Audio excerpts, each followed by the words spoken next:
What's going on, good people? Man, we are back at it, and I know you've all been told tall fescue has to be cut tall, 4 inches or better. Anything less than that, it dies during the summer. It's just not going to survive, and you can't do it. Well, things have changed, and Mountain View Seed is one of the companies that is leading the way for that change with the new cultivars that they're coming out with that can actually be a low cut turf type.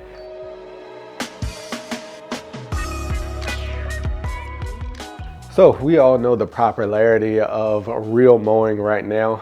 A lot of people are enjoying the look of low cut turf and the management practice of doing that. One of the cool season grass types that has been left out of that has been tall fescue. Historically, tall fescue that your dad or your grandfather planted, it was not able to be cut that low and actually survive and look good. Well, now, Mountain View Seed has done some testing and some management practices that have shown that their turf types and their new cultivars can be cut down to 1 inch. And currently they're doing studies to see if it can go even lower than that. With me knowing that information, y'all know how I do. If you say that it can do it, I want to prove that it can be done.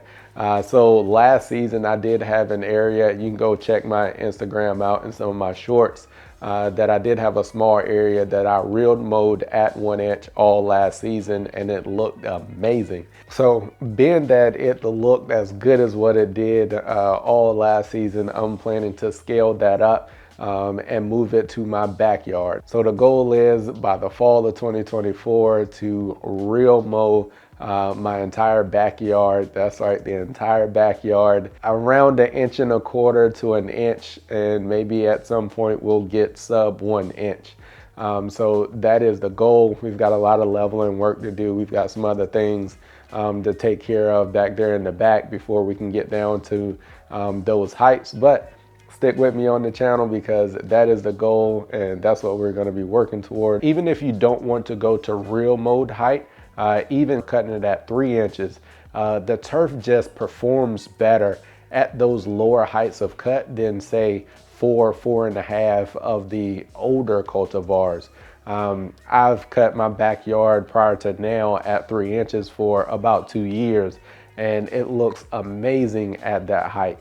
Last fall I was at 2 inches and it looked good at that height.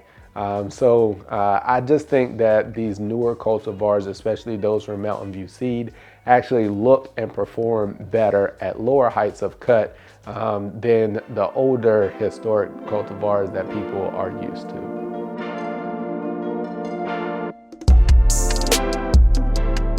That was more on the aesthetic and personal preference size with the height of cut and being able to be low cut.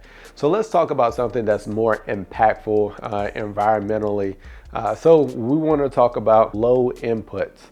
So a lot of homeowners and also government agencies are pushing for lower inputs on home lawns. Some homeowners just don't want to have to apply the volume of fertilizers that have been done historically. So when you look at the Mountain View Seed cultivars, most of them are A-list rated, which is an agency that evaluates for low inputs, and there's a significant testing that goes along with it. My backyard last season, behind the scenes, which you all didn't know, it only received 1.17 pounds of nitrogen per 1,000 square feet for the entire season from March all the way to the end of August, which is a very low amount of nitrogen input, but you saw the performance of it. You can see the results from yourself from last season. Another example of that, I have my client lawn, which I also showed you last fall from aeration and overseeding. We established that lawn in 2022.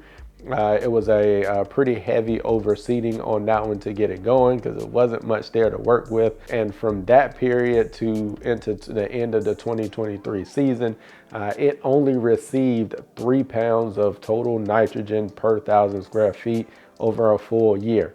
And you saw how well that turf also looked. So again, prime examples of the Mountain View seed cultivars performing under low nitrogen and nutrient inputs.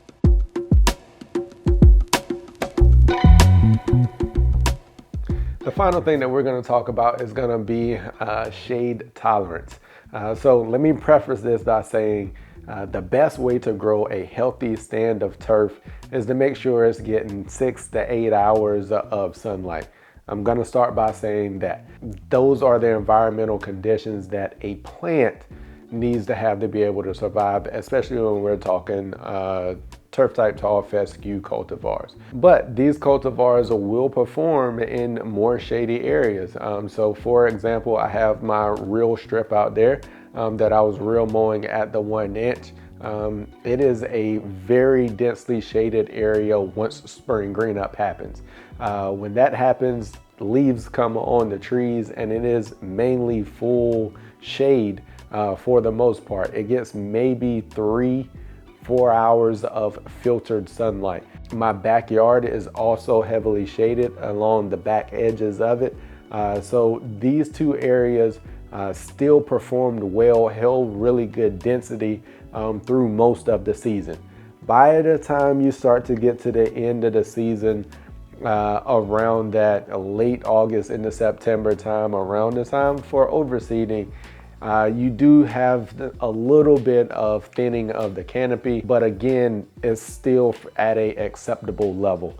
But at those points in time, that's when you may have to come in and do a little overseeding. But hey, you've made it through 98% of your lawn season already. If you are thinking about a tall fescue cultivar, definitely consider Mountain View seed. I've pointed out a couple of things that maybe you've heard about tall fescue that has kind of shied you away from it. The height of cut, maybe it was the shade tolerance, maybe it was the higher inputs that it needed, and you was like, I don't want to go with a tall fescue for those reasons.